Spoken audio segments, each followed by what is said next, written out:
Welcome to a brand new episode of the Jampack Report today for January the 17th of 2020. Of course, my name is Samuel Adams, and this is a daily gaming news podcast meant to bring you the hottest news that you need to know from around the industry. 5 days a week, Monday through Friday, right here on YouTube and podcast services around the world. So if you enjoyed the show, you like what you see, be sure to hit that subscribe button and keep coming back for more. Unfortunately, today we have some very bad news because Projekt Red has officially delayed Cyberpunk 2077, and this is coming after some have been speculating a delay has been impending. We'll talk more about that, when you can get your hands on the game, and more in today's show, on top of some very interesting news regarding Horizon Zero Dawn potentially coming to PC, the PlayStation 5 Controller, Google Stadia plans for 2020, and more. So without further ado, let's go ahead and dive into today's top gaming news. First off, as I said, Cyberpunk 2077 has been delayed to September. The game had originally been scheduled for release on April the 16th of 2020. Cyberpunk 2077, the highly anticipated new role-playing game from the studio behind the Witcher series, has been delayed. The game was previously expected on April the 16th. Now, it won't launch until September the 17th, 5 months later. Quote, "We are currently at a stage where the game is complete and playable, but there is still work to be done," said Marcin Iwinski and Adam Badowski, co-founder and head of studio at developer CD Projekt Red, respectively, in a statement on Twitter. Quote, "Night City is massive, full of stories, content, and places to visit, but due to the sheer scale and complexity of it all, we need more time to finish playtesting, fixing, and polishing. We want Cyberpunk 2077 to be our crowning achievement for this generation, and postponing launch will give us the precious months we need to make the game perfect." The original release date was announced during last year's E3, along with the reveal of actor Keanu Reeves as the iconic Johnny Silverhand, who has a central figure in the original tabletop game. Among the key differences in the demo of the game shown to the press during the conference were changes to the combat model, which appear to be greatly improved over the 2018 demo. The delay applies to all versions of the game: Google Stadia, PS4, Windows PC, and Xbox One. And once again, just to remind you, the game is now coming out on September the 17th of 2020, assuming no more delays will be coming. Now, the first thing that I want to point out here is that this had been expected for a while because, of course, with an April release date, it's January, you would expect some kind of marketing buildup to begin.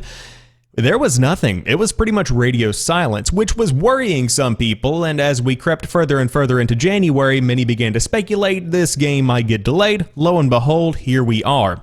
Now, of course, as I always say, a bad game is always bad, but a bad game that gets delayed can eventually become good, and I think this game is going to eventually become great. I'm sure that it's already phenomenal. Probably better than most things that hit the market in their final form, but it's always good to be striving to be the best you can possibly be, and that applies to both life and video games, so why not delay it to September and make the crowning jewel of the entire generation, which is what they plan on doing.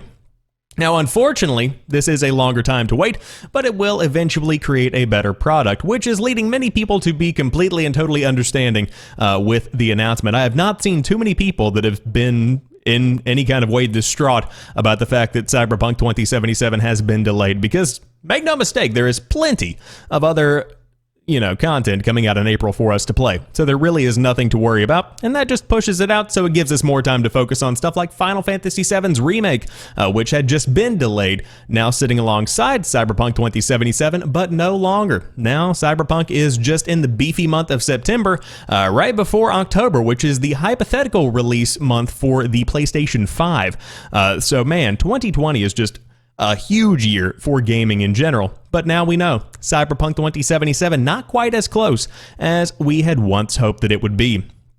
But it's okay, because again, still going to be a phenomenal game whenever it ends up coming out. However, I do want to talk about this little tidbit. CD Projekt says Cyberpunk 2077's multiplayer likely won't arrive until 2021, and that it will be a AAA release, and that's a direct quote. Following the news that its hugely anticipated open-world sci-fi adventure Cyberpunk 2077 will see a 5-month delay, CD Projekt has confirmed that the game's previously announced multiplayer, which is now describing as the AAA experience release we are working on in parallel with Cyberpunk 2077, likely will not arrive until after 2021. A multiplayer component for Cyberpunk 2077 was first mooted all the way back in 2013, but it wasn't until last year that CD Projekt made it official. Even so, the developer remained coy about multiplayer's final form, only saying it wouldn't arrive for Cyberpunk 2077's launch, and that the studio's initial focus would be on delivering free DLC and more single-player content. Now, speaking in an investor Q&A earlier today, as spotted by Polygon, CD Projekt's Vice President of Business Development Michael Nowakowski has given the clearest indication yet of the company's current plans and development timeline. Nowakowski, what a name, has explained that Cyberpunk 2077's newly announced delay alongside the series of events we expect to occur after that mean that 2021 appears unlikely as a release date for the Cyberpunk Multiplayer. He also confirmed that Multiplayer is the AAA release and that it's being developed in parallel with the Cyberpunk single-player game. While it may be some time before CD Projekt is ready to share specifics regarding Cyberpunk's multiplayer, it sounds like the studio's single-player content schedule following Cyberpunk 2077's 17th September launch should keep players more than occupied in the interim.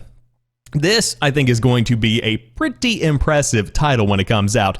So let's talk about the approach, creating an entirely new game, a AAA release that is being developed alongside Cyberpunk 2077. In my mind, I think of this in the same light that I think about something like The Elder Scrolls 6 in partnership with The Elder Scrolls Online, or GTA 5 and then GTA Online. This is going to be nearly an entirely new experience that has a new feel, that has new interactions with people around the world, and on top of that has new adventures in the world of Night City that continues to grow and evolve. Now, how big and how in-depth will this game be? I think this speaks for itself. I think that considering that is over 2 years of additional development time on top of building on the foundation that the base game lays down, this is going to be massive, and so that's something to look forward to. And I also think that considering this is not going to be coming out until post-2021, you can pretty much guarantee that Cyberpunk 2077 is going to be ported to PlayStation 5 and Xbox Series X at launch. Now again, that has not been confirmed, but it seems like that's a no-brainer. If you are co-developing two games alongside each other, why not optimize them both to run on the same kind of hardware? And if you're running one 3 years into the future, by all means, you should probably be on those dev kits ASAP. So that's my hypothesis on that. But Cyberpunk 2077's multiplayer, not looking like it's going to be around anytime soon. But again, the base game, when it does launch in September, is going to give us plenty of content to dive into. In the words of somebody that I was talking to on Twitter, honestly, Cyberpunk 2077 could come out and that's the only game you really need for a very long time, probably the entire year or even more. But regardless, looks like multiplayer not coming out until after 2021, and on top of that, the base game not coming out until September of this year. However, what could be coming out is Horizon Zero Dawn on PC. Now, this is coming to us from Kotaku's Jason Schreier. The PlayStation 4 exclusive Horizon Zero Dawn will come to personal computers this year, sources tell Kotaku. It is an unprecedented move for Sony that signals a future in which the publisher releases games on platforms beyond its own consoles. This news comes from 3 people familiar with Sony's plans, all speaking anonymously because they were not authorized to talk to press. Sony did not immediately respond to requests for comment. Horizon Zero Dawn, an open-world game set in a post-apocalyptic version of the United States that has been overrun by robot dinosaurs, launched for PS4 in February of 2017. It was critically acclaimed and commercially successful for its developer, Guerrilla Games, which is owned and operated by Sony. And like other Sony-published games over the past 2 decades, it was exclusive to a PlayStation console, helping drive sales of Sony's hardware in addition to generating revenue on its own. Now, 3 years later, Horizon will be on another platform for the first time. We expect to see the game on both Steam and the Epic Games Store when it launches, although it may not be finalized yet. It will be the first Guerrilla game on a non-PlayStation platform since Sony purchased the Netherlands-based studio in 2005. It will also be an opportunity for Guerrilla to show off its technical chops. Horizon Zero Dawn, restrained by the PlayStation 4's hardware, was locked at a frame rate of 30 FPS. We expect the PC version to be more capable. This will be the first big exclusive game from a Sony developer to come to PC. Death Stranding, which launched for PS4 last November and will also arrive on PC later this year, was funded and published by Sony but developed by an independent studio, Kojima Productions. In fact, the PC version of Death Stranding is published by a different company, 505 Games. The French studio Quantic Dream, also independent, had a similar arrangement last year, self-publishing its games Heavy Rain, Beyond Two Souls, and Detroit Become Human on PC without Sony's involvement.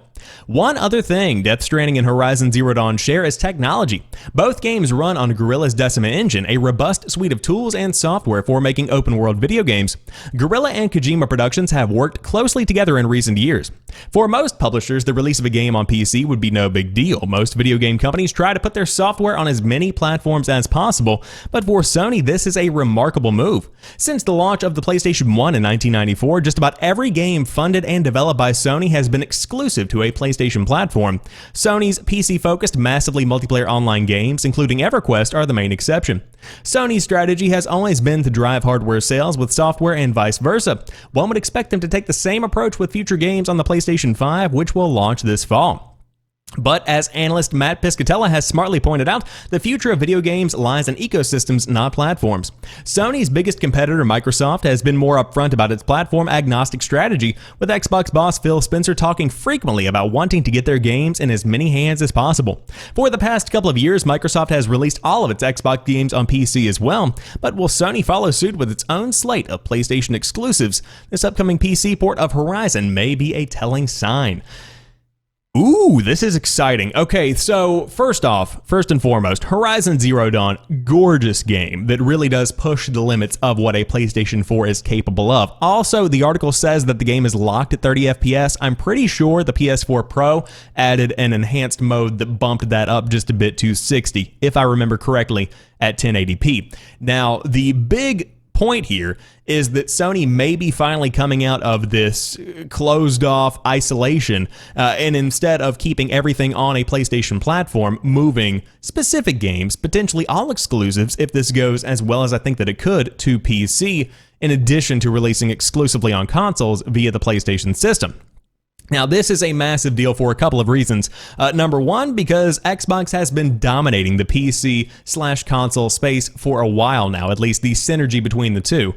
Because with Xbox Game Pass and Xbox Game Pass Ultimate both coming to PC, that's kind of a big deal that does provide a lot of value for PC gamers. And the second point that I want to make is that for the longest time, industry leaders have always said you pretty much need two pieces of hardware to access everything in the gaming industry in 2019 and going into 2020. That has traditionally been a PC and a PS4, because PC, most Xbox games are going to be backwards compatible or available on both platforms, rather. But with the Sony exclusives, God of War, Uncharted, The Last of Us, Gran Turismo, just a couple to name a few, that requires the PlayStation hardware. So traditionally, that's pretty much been the setup. But now, hypothetically, if this does evolve into where every Sony exclusive is going to be coming to PC as well, you pretty much just need a PC, and that does align with the figures that are coming in, showing PC gaming growing by leaps and bounds, becoming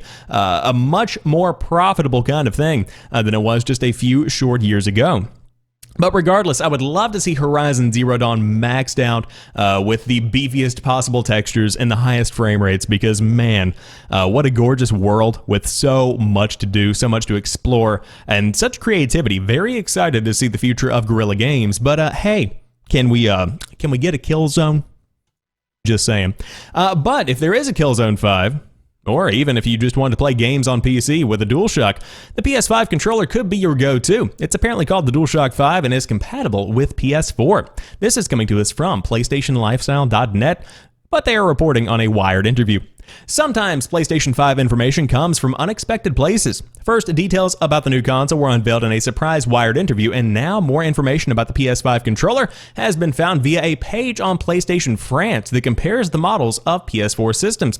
Under the section Compatibility DualShock, which translates to DualShock Compatibility, Who would have thought? The official PlayStation France website lists DualShock 4/DualShock 5 for every PS4 model, base, slim, and pro. Basically confirming what we all know. It looks like the PS5 controller will be called the DualShock 5. The PlayStation France page seems to indicate that the DualShock 5 will be backwards compatible and work with PS4 as well. It also strengthens reports that most PS4 accessories, including the DualShock 4, will be forward compatible with the PlayStation 5. Making hardware and accessories work across console generations maintains a familiarity for the 100 million plus PS4 owners that might want to upgrade and makes for a smoother transition, something that Sony is aiming to make happen as quickly as possible. Not requiring a whole new cabinet of devices and accessories is an effective way to make the purchase of a PS5 a little bit easier, especially on people that may have picked up a PS4 or a PS4 Pro more recently. While Sony calling the PlayStation 5 controller the DualShock 5 may come as a surprise to no one, it follows a strategy of slow reveals that maintains an overall familiarity with the PlayStation brand. Sony was slow to even confirm that its next-gen console was called the PlayStation 5, and when it finally unveiled the logo, it was virtually unchanged except for the number at the end. This is Sony's way of continuing to tell people to not worry, easing the community into what's coming next. The PlayStation 5 is going to be a familiar console that people know and love, though there are still big unannounced unique features that have yet to be revealed. Of course, very exciting stuff, and on top of that, not shocking in the slightest, because the DualShock 5 is pretty much what everybody is expecting, but I think the biggest piece of news from this article is specifically the fact that DualShock 5, number one, compatible with PS4, but on top of that, DualShock 4 compatible with PS5. Now that presents something that's a little bit unique, because we have seen some new patent designs that showcase back buttons built into controllers. So either PlayStation is going to be developing some kind of Pro controller in the same line of the Xbox Elite controllers, or they were just going to be adding additional buttons to the new controllers, showcasing unique features and new ways to control stuff in-game. So that's something that I think is a bit shocking to me, because I always thought that the newest controller would be exclusively compatible with the PlayStation 5. But the DualShock 4 being compatible as well, perhaps that's just a more entry-level experience. Maybe there's an overabundance of DualShock 4s, and they're trying to churn through that entire, stockpile that they've got, and maybe they cut the price by $20 and they sell out. Who knows how that's going to work out. But regardless, it looks like the DualShock 4 is going to be compatible with the DualShock 5, and on top of that, the DualShock 5 is going to be compatible with the PS4. Very neat stuff to see. Again, this is all a report, hypothetically, from the official PlayStation website, but I digress. However, if you don't want PlayStation 5 and you don't want Xbox Series X, you could always go with Google Stadia, because they're planning to add over 120 games in 2020. Google is fleshing out the game streaming service after a rocky start. So, when Google Stadia launched in November, it did not garner an overwhelming reception, but it didn't exactly flop either. It is a competent product that lets gamers play new titles with a modest investment in hardware. Just open up Chrome, an app, or turn on your Chromecast and you are ready to play once you've logged in. Early adopters complained about lag, low-resolution visuals, and missing features, as well as a paltry selection of games. To address Stadia's growing pains, Google has drawn out a vague but promising roadmap of the year, with the addition of more than 120 games as a highlight. Sometime in the next few months, desktop users will be able to stream games in 4K. It's not clear whether or not this only applies to Stadia Pro subscribers who currently pay a monthly fee to stream in 4K. This raises the question of whether or not playing on higher specs causes more lag. It's possible that Google has been working to reduce latency issues, given it's a common complaint with a touchy subject for fans of shooting games, where every frame counts.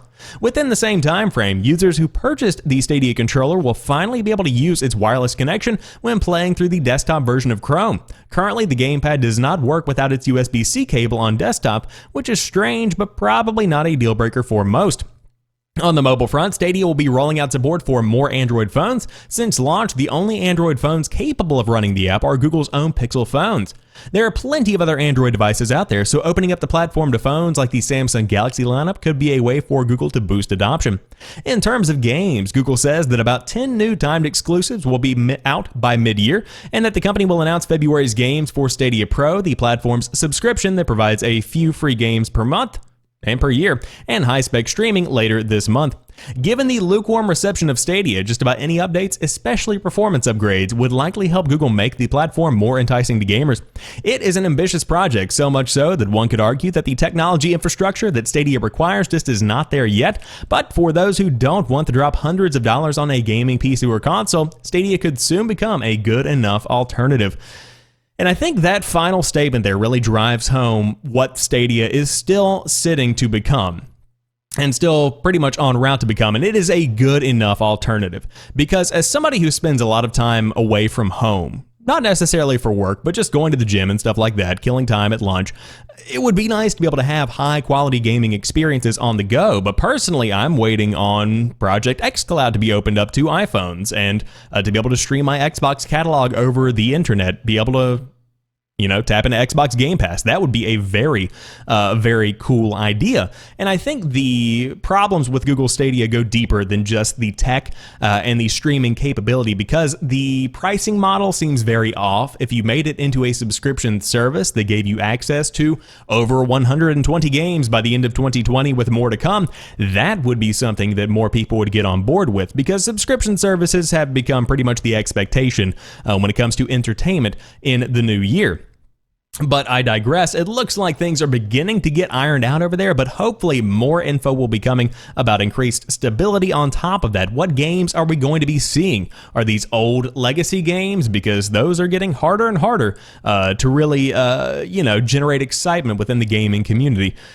When Cyberpunk 2077 is coming out, on top of that, whenever you have Doom Eternal coming out, these big name AAA games, Resident Evil 3, it's really hard for people to get excited about games that came out in 2015 making their way to Google Stadia. I mean, imagine hypothetically Metal Gear Solid 5: The Phantom Pain launching on Google Stadia. Who cares? Like, sure, it's cool, but look at all this other stuff we've got coming out. It's just one of those situations where it might be too little too late for the Google streaming platform.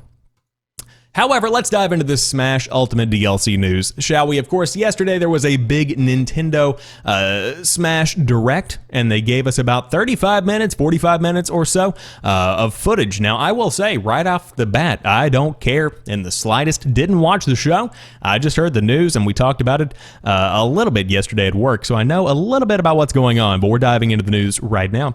Fire Emblem's Byleth is the next Smash Ultimate DLC fighter, not Waluigi. Today is a pretty big day for Smash Ultimate reveals, as Byleth from Fire Emblem Three Houses makes his way to the Super Smash Bros. Stage. Both genders will be available, as will sacred relic weapons from the Fire Emblem series. The video makes fun of the fact that there are too many swordsmen already. Given that Terry was spoiled previously by an erroneous side listing, this one comes as a surprise. Sakurai even said this one was made with utmost secrecy and it will take a little time until it arrives. No, it's not available tonight. DLC today, folks. What? Oh, no, it's available tonight. DLC today, folks. What a strange sentence they used at Destructoid. January 28th is the planned date, so 11 days from today. Byleth's mobility is low, a bit lower than Rabbids, and their throw is lacking, but they can use multiple relic weapons depending on the player's input. Up plus smash is a whip, and so on. Sakurai stresses that the whip is actually a key part of Byleth's kit, allowing him/her to attach to edges and smash their opponents downward off of the edge. Side smashes incorporate the arid what the hell? The lance and are a bit heavier in nature, and the tip being the most powerful part of the attack. Down-based abilities call upon Aimer. Ooh, I'm massacring these names. A slow but steady axe which grants super armor when charging, as well as the chance to drop platforms and change directions, making it one of the strongest charge moves in the game. Fail Not, the bow and arrow is your ranged neutral stance. It's capable of shooting off an arrow that looks like a beam of light with a full charge, and the final smash is called Progenitor God Ruptured Heaven and allows Sothis to get some licks in. I don't know what any of that means, but I'm sure some of you out there do. Byleth is billed as a risk-reward fighter with high damage and versatility, but lots of chances to be punished. Their outfits will represent multiple houses, wow, there's a lot of S in that, Sothis, and the powered-up form they achieve later in the Three Houses story. Byleth is coming with a stage, the memorable Garrig Mock Monastery, which sports 4 areas: Marketplace, Reception Hall, Bridge, and Cathedral. Three Houses cast members will also be littered about the map in the background.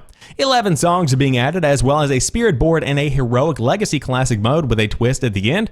Another Fire Emblem character, they say a Destructoid? Well, that's not going to make people angry at all. Oh, but it did. So of course there are more characters coming. I think there are 6 characters on the way, so there is plenty of DLC left in the Super Smash lineup. But again, I have no input to give on this because I'm not a Smash player. However, come on, man. Waluigi still not in there, but you're adding all these, like Byleth with all of his synthesis or whatever it is. Anyways, Super Smash Bros. Gets a Cuphead, Assassin's Creed, Mega Man, and Rabbids costume. Oh yeah, this is much more my speed. Byleth from Fire Emblem Three House is not your cup of tea. How about Cuphead, a literal cup of possible tea? The animated drinking vessel headlines the new Mii Fighter costume lineup, joining 2 Mega Men, an assassin, and a guy in a rabbit hat. Due out on January 28th alongside Byleth, the new batch of Mii costumes are exactly what we need to help dull the pain of whichever non-Fire Emblem character we wanted not getting in the game. Waluigi. Cuphead is the obvious star here, accompanied by his own special music track. One can never have too much Mega Man, and I particularly love the Battle Network costume. The Altair outfit is nice, but if I can't leap off of a platform and assassinate Pac-Man, what's the point? And all 5 new costumes will be available at the end of the month for 75 cents a piece. Not a bad price, not a bad price at all. So of course there is Cuphead, then followed by that we have the Rabbids costume. You gotta love it. Then followed by that, you have Altair, the sword fighter, which of course is a callback to the first Assassin's Creed game, which I believe that there is some kind of Assassin's Creed on the Nintendo Switch. Not sure if it's the first one, but regardless, it is Assassin's Creed. And then of course there's the first Mega Man costume, then the second Mega Man costume from EXE. But by all means, if you did want to dive in again, they're 75 cents a piece, launching on January the 28th alongside the new Fire Emblem character. But finally, NPD has revealed the best-selling games of the decade, and Call of Duty absolutely dominates, but GTA 5 still comes in at number 1. No shockers there. As usual, the NPD group has rounded up sales stats for the last month, but with the flip from 2019 to 2020, it is also listing some of the best sellers over the last 10 years. GTA 5 is the best-selling game across all platforms and outlets tracked from 2010 through the end of 2019, but otherwise the top 10 is dominated by the Call of Duty series, with Red Dead Redemption at number 7 and Minecraft at number 10 as the only other titles. And again, the top 10 are as follows. Actually, we'll do the top 20 because they give us the entire list.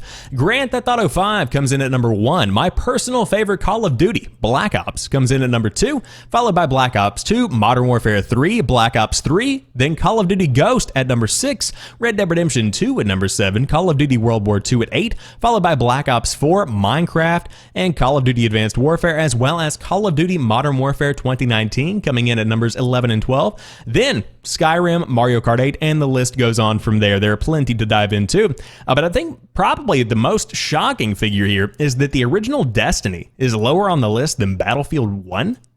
That's kind of crazy. Wow. However, in fact, Call of Duty accounted for 10 of the top 15 selling games over the last decade, with Infinite Warfare just making the list. The PlayStation 4 is the top selling console over the last 10 years, and the DualShock 4 accordingly is the best selling accessory. Still, Nintendo managed to grab the sales crown for December and 2019 as a whole, and as we head into a new decade with a new generation of systems on the way, things look wide open. However, very interesting to see the top 20 games of the entire decade. Just think, these games have all come, and many of them have faded with time, but still, some have stood the test of time. But again, Black Ops, such a good game, and it totally deserves to be number 2. I probably bought at least 4 copies of it over the years. It's just a phenomenal experience. I love the story. I love the multiplayer. I love everything about Call of Duty Black Ops 2. Or Black Ops, coming in at number 2. But regardless, GTA 5 still holding on to the crown, and I think it will be there for quite some time.